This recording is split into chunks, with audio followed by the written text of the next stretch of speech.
YouTube! Welcome to a new SYNTH video. As you probably know, I'm a big fan of the Chromaphone 2, the percussive physical modeling synthesizer from AAS. You also maybe saw my tutorials where I show you Chromaphone in detail. And maybe you saw that there's no continuation, but that's the reason. AAS contacted me last week to say, hey, there's a new Chromaphone coming out. And I'm quite happy to announce that Chromaphone 3 is now available for everyone, and it's quite a big update for this amazing percussive synthesizer. And as you can see on the interface, it's new, so it's no longer this black gray finish, but now completely in white gray with a green here. And you can see it's now divided in different sections. So home, browser, editor, and settings. And one big new feature is the home section here, where you can play with Chromaphone 3 without diving very deep. So you have here 4 macro controls, which can be assigned in the editor. And I think the biggest change in Chromaphone 3 is it's now no longer a single synthesizer, but it's now multi-timbral or B-TIMBRAL. So you have one A and a B section. And what is here for me nice is that you can adjust these ladders here very nicely. So I want to have more an A part, or want to have more the B part. And that's quite cool for making performances. And so you have here the modulation, timbre, envelope, and effect. And this can be here in the editor also assigned. So we have, for example, the timbre, the R2 tone, the material, and the radius. And you can adjust this here very nicely and very easily.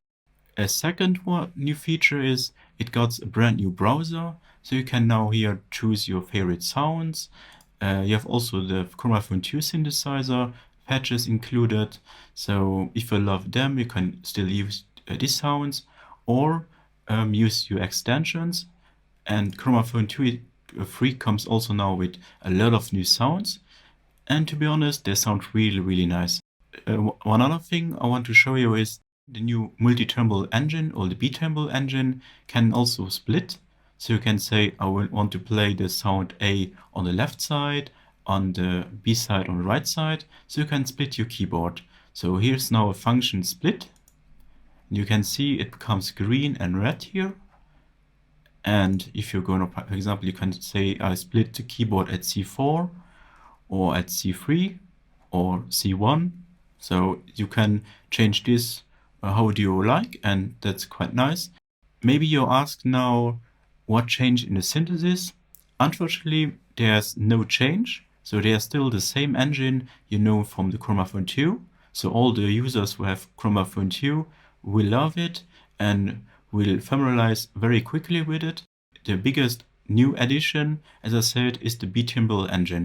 So you have now 2 Chromaphone engines in one synth, and that's quite powerful. So for each section, you have the same engine again here. You can read LFO, envelope, noise, mallet, mixer, and the 2 resonators. And this for the 2 modes, or for 2 layers here. Then per layer, you have a multi-effects processor. This has been expanded in Chromaphone 3.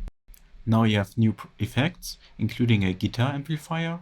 And what is here handy, you can change the routings here. So you can put the guitar amplifier on top, or you can take the delay and put it down, so you can create your own multi-effects train here. What opens again new sound design options here. And then on last page you have also your settings. And yeah, it's maybe for many of you not a big update, but for me it's quite a big, because it allows you to create new sounds like a drum machine or a pad sound combined with a key sound, which you normally created with 2 chromaphones. You can create it now with 1. Unfortunately, what I have to say before I start the sound demo, the CPU meter is still quite high for some patches, so don't be frustrated. It's still quite CPU hungry, but Chromaphone 3 sounds amazing. So let's dive now in the sound demos.